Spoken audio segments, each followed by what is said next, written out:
বাগদাদের এক গ্রামে দুই ভাই থাকত, কিন্তু দুজনেই এক ছাদের নিচে জন্মালেও তাদের জীবন একদম আলাদা রাস্তায় চলছিল। বড় ভাই জালালউদ্দিন ভাগ্যের ধনী ছিল। সম্পদ যেন তার পায়ে লুটাত।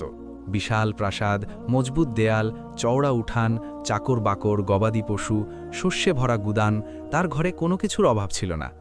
সব দিকে সুখ, প্রতি মুহূর্তে আরামায়েশ। তার জীবনে অভাব, বঞ্চনা বা চিন্তার মতো শব্দগুলো অনেক দূরে রয়ে গিয়েছিল। অন্যদিকে ছোট ভাই করিম বক্স খুবই সরল, নরম মনের এবং নেক মানুষ ছিল। তার কাছে না ছিল সম্পদ, না ছিল সুবিধা। কাঁচা মাটির দেয়াল, ফুটো ছাদ, মাটির উঠান আর সামান্য কিছু জিনিস, এটাই ছিল তার দুনিয়া। তার ঘরে তার স্ত্রী আর এক মাসুম বাচ্চা ছিল, যাদের মুখের হাসিই ছিল তার আসল সম্পদ। সে গরিব ছিল ঠিকই, কিন্তু মনের দিক থেকে ধনী ছিল। ধৈর্য, অল্পে তুষ্টি আর শুকরিয়া তার স্বভাবের অংশ ছিল। কিন্তু অভাবের কষ্ট রোজ তার দরজায় করা নাড়ত। এমন সময় জালালউদ্দিনের জীবনে খুশির আরেক অধ্যায় শুরু হলো। 3 মেয়ের পর তার ঘরে ছেলের জন্ম হলো। এই খবর তার জন্য কোনো উৎসবের চেয়ে কম ছিল না। এই খুশিকে স্মরণীয় করে রাখতে সে এক জাঁকজমকপূর্ণ অনুষ্ঠানের আয়োজন করল। দাওয়াতপত্র গ্রামের সব ধনী পরিবারের কাছে পৌঁছে দেওয়া হলো। এমনকি আশেপাশের এলাকার রইস আর ধনী লোকেরাও আমন্ত্রিত হলো। এই অনুষ্ঠান তার মর্যাদা, তার শান আর তার সম্পদের প্রদর্শন ছিল। সকাল থেকেই জালালউদ্দিনের প্রাসাদে এক অদ্ভুত জৌলুস ছিল। রান্নাঘরে বড় বড় ডেকচি চড়ছে, মশলার সুগন্ধ বাতাসে ছড়িয়ে পড়েছে। ধীরে ধীরে চারদিক থেকে মেহমানরা জমা হতে লাগল।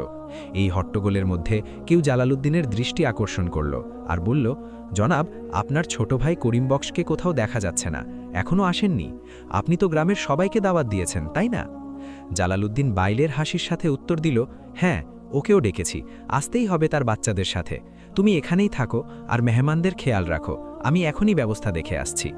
এই বলে সে মানুষের চোখের আড়ালে ঘর থেকে বেরিয়ে গেল। কিন্তু তার মনের ভেতর অন্য এক আওয়াজ বাজছিল। সে বিড়বিড় করে মনে মনে বলল, আমি ওকে আমার অনুষ্ঠানে কেন ডাকব? ও কোথায় আর আমি কোথায়?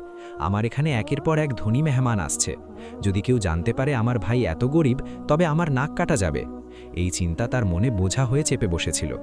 সম্পদ তাকে সম্পর্কের চেয়ে বেশি নিজের সম্মান আর লোক দেখানোর বন্দী বানিয়ে দিয়েছিল। ওদিকে গ্রামের কিছু লোক জালালউদ্দিনের অনুষ্ঠানে যোগ দেবার জন্য যাচ্ছিল। তারা করিম বক্সের কাঁচা ঘরের সামনে দিয়ে গেল। সেই সময় করিম বক্স তার ঘর থেকে খেতে যাওয়ার প্রস্তুতি নিচ্ছিল।